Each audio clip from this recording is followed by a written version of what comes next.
Welcome back to The Explainer. Today, we're diving straight into the mind of one of history's most polarizing and honestly most influential figures, Sigmund Freud. We're going to build a highly structured masterclass on the human condition, and we're doing it by relying entirely on a curated, rapid-fire collection of Freud's most profound, hard-hitting quotes. This isn't just some dry history lesson, this is literally a toolkit for understanding yourself and everyone around you. Let's kick things off with this absolute gem. Before you diagnose yourself with depression or low self-esteem, first make sure that you are not in fact just surrounded by assholes. I mean, how brilliant is that? It perfectly sets the tone for today. Freud absolutely did not pull his punches. So, ask yourself right now, have you misdiagnosed your own self-esteem? We are so incredibly quick to look inward, to find what's broken, or we just automatically assume that we're the problem. But Freud challenges us to reflect on our environment first. Seriously, take a hard look at the people you share your daily life with. Okay, let's dive into this. To make sense of it all, we've organized these somewhat chaotic, isolated quotes into 5 brilliant psychological pillars. We're going to hit unlocking the inner self, the art of connection, family and hidden projections, facing life's harsh realities, and finally, work, love, and legacy. Pillar 1, unlocking the inner self. Because hey, before we can effectively deal with the outside world, we absolutely must face the raw reality of our own minds. Listen to this one. Unexpressed emotions will never die. They are buried alive and will come forth later in uglier ways. Wow, just think about the sheer gravity of that for a second. When we swallow our feelings just to keep the peace, we aren't actually destroying them. We're burying them alive. And they will inevitably claw their way back to the surface, usually causing so much more damage when they do. So to manage those heavy emotions, we have to shift our focus. The only person you should compare yourself to is you in the past. Your only goal is to be better than who you are right now. I really want to challenge you directly on this. Stop looking sideways at what everyone else is doing. Focus entirely on your own personal baseline. Which brings us to a truly fascinating definition of what it actually means to grow up. Maturity, the ability to postpone gratification. Notice how Freud completely detaches maturity from age here? It has literally nothing to do with the calendar on the wall, and strictly everything to do with your impulse control. It all comes down to, can you wait for a better outcome? And that ties right into this profound point. Thought is action in rehearsal.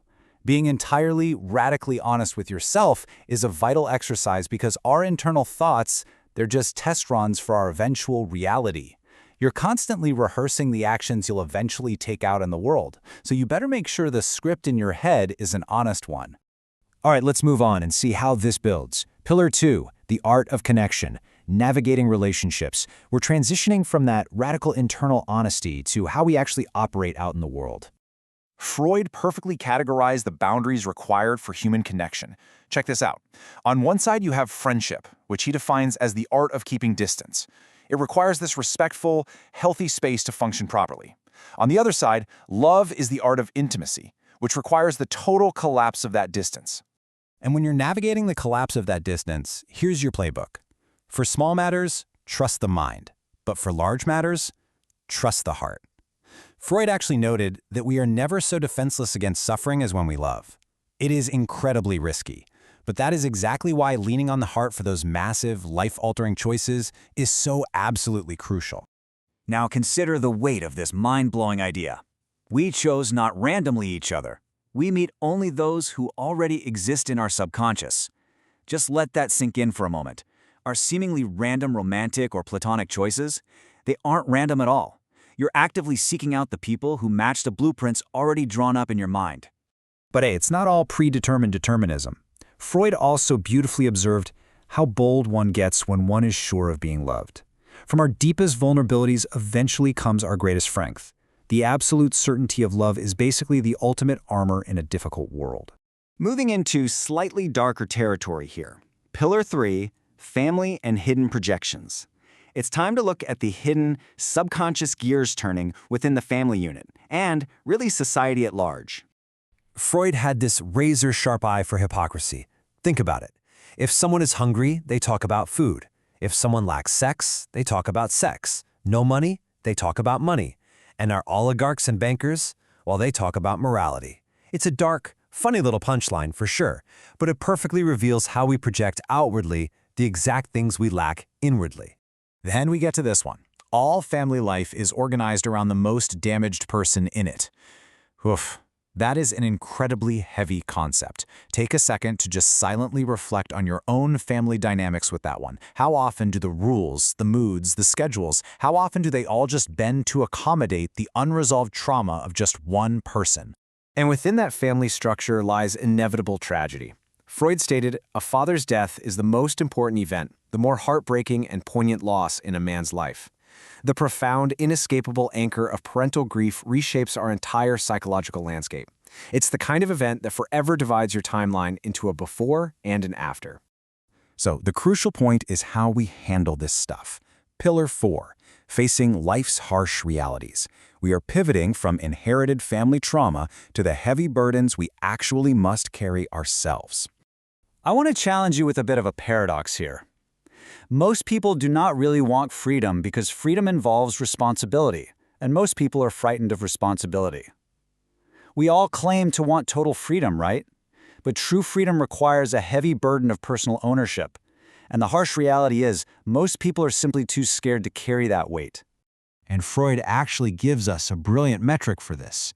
The scope of your personality is defined by the magnitude of the problem that drives you out of your wits.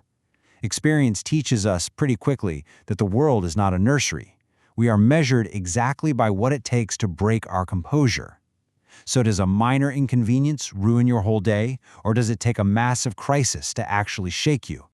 Which brings us to our final section. Pillar 5, work, love, and legacy. This is the ultimate synthesis of Freud's worldview. After all the complex psychology, this is what actually matters when the clock runs out. Love and work, work and love. That's all there is. It is strikingly simple, isn't it? Without love, we literally fall ill. We need purpose and we need deep connection. Freud promises us that one day, in retrospect, the years of intense struggle will actually strike us as the most deeply beautiful times of our entire lives. But we must remember our place in the timeline. History is just new people making old mistakes. We enter the world with loneliness, and lonely, we leave it. Everyone owes nature a death, and human nature, well, it rarely changes. We're all just the new people navigating the exact same old psychological pitfalls. So I want to leave you with one final, provocative question to think about. Which of these realizations do you regret not hearing sooner? Seriously, don't just close this explainer and move on with your day. Take these historical insights and apply them to your life today. Examine your connections, your family dynamics, and those internal rehearsals in your head, and use them to master your own mind. Thanks so much for joining this explainer, and as always, keep learning.